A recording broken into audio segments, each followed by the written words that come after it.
North of 60 maker. North of 60 maker. North of Route 60? North of the 60th parallel? Hi, Adam. I really enjoy your channel and have been a fan for many years. You've inspired my inner maker to come out of its shell and provided a lot of inspiration. Thank you. You're welcome.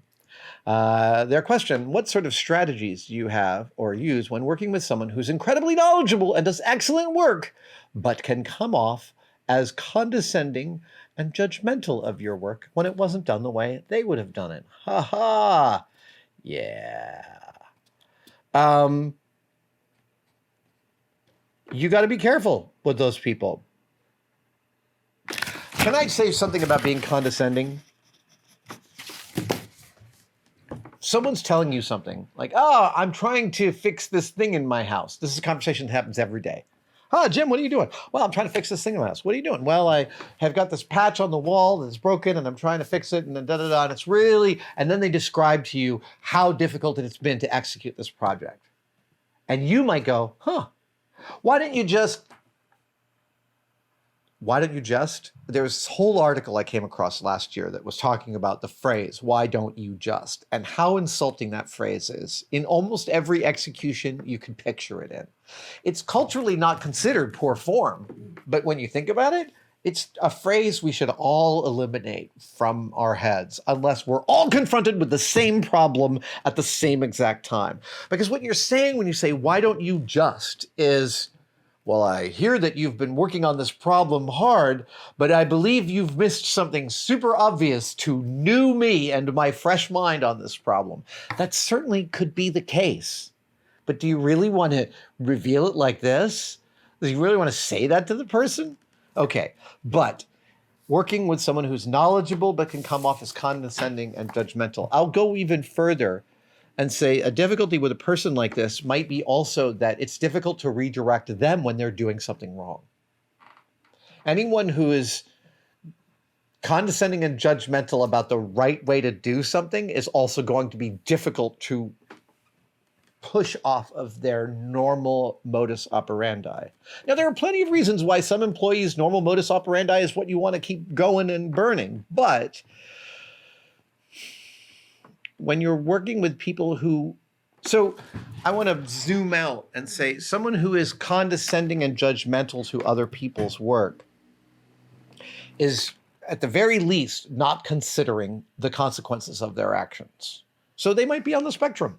They might not take in the emotionality of conversations the way normal people do. That's a very, that is a classic spectrum thing. And so that begs the question, are they emotional about their condescension and their judgment? Or are they unemotional about it? Do they seem like they're being shitty? Are they enjoying being condescending? Because I've run into that.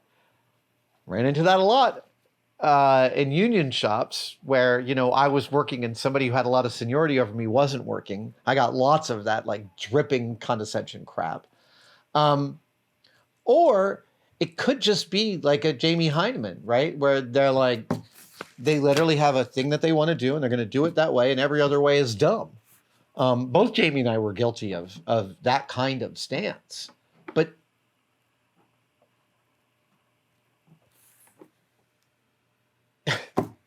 I was telling, astronaut Katie Coleman, who has a book coming out like this month, and it's really worth your time because I wrote a blurb for it and I read it and it's amazing. It made me cry multiple times.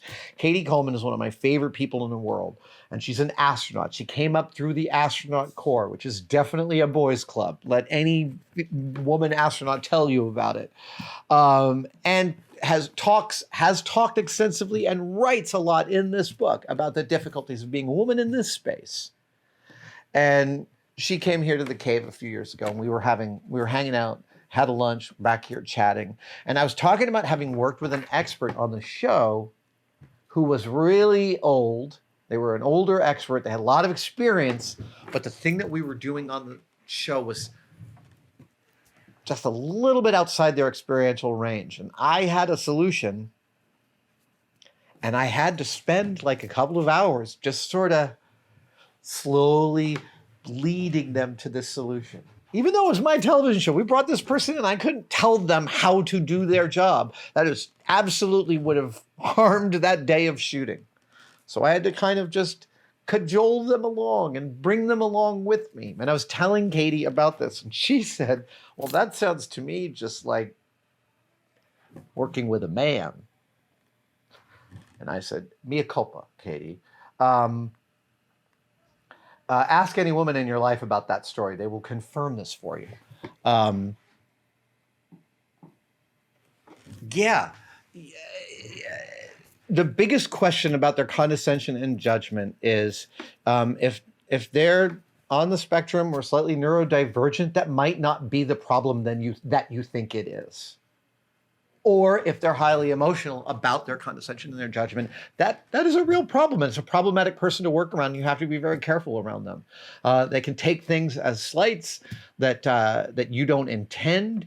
They can get mad even at you just getting better at what you do. Whereas the neurodivergent folks who might behave in ways that seem condescending or judgment don't actually give a crap about. Chris Pitoniak, this is lovely. Chris Pitoniak says, I took your advice on portfolio improvements and landed my first salaried job as an illustrator in Phoenix, no less. Congratulations. But I'm wondering, it took so long to get here. Now what?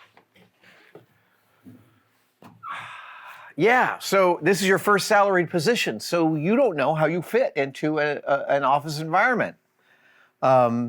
This is your first time working with other people in a salaried position. Man, like, yeah, now what? Okay, I'm gonna just give you a couple of key pieces of advice. One is pay lots of attention. Pay attention to how the place feels to work in, because that will tell you kind of what manner you want to hold while working there. Pay attention to aspects of the job that you're interested in. Like you'll get there, let's say you're doing medical illustrations, but there's some other part of the company that's doing automotive illustrations, and it turns out that's sort of a passion of yours. That's the kind of thing to pay attention to, because the stuff that you're interested in at work will be the stuff that you're going to be the best at. It's just a default, but getting there might be difficult. When I first got to Industrial Light and Magic and I was working with Larry Tan on Newton Rune's shuttle, one of my first questions was, who builds the spaceships around here? If I want to build a spaceship, who should I talk to? And he was like, talk to the Johns, John Goodson and John Duncan. Look around and see about the aspects of the job that you'd like to learn more about, and then let that be known. Don't be a bore about it. Don't keep asking for new opportunities necessarily. You start by laying the groundwork and like, I'm interested in that, and I want to know more about that. And also, work hard to be nice to work with. If there are people at work that you find hard to work with, it's good practice to isolate why they're hard to work with and seek to not do that. Congratulations, Chris Pitoniak. And then the other thing that I often give as career advice is we talk culturally about career advice as like, what are you going to do? What are the steps? And I really like to give career advice of like, how do you want work to feel? How much energy do you want it to take out of you during the course of a normal day, an extreme day? And how much time in the rest of your life do you want? Those are really important questions to answer. You might not be able to obtain or get to the things that you desire about it, but it's really important to know what you desire about it, to inquire about that. I'm fond of saying that prayer works because simply concentrating on something that's important to you on a daily basis or more than a daily basis is an incredibly powerful practice. Thank you for watching that video.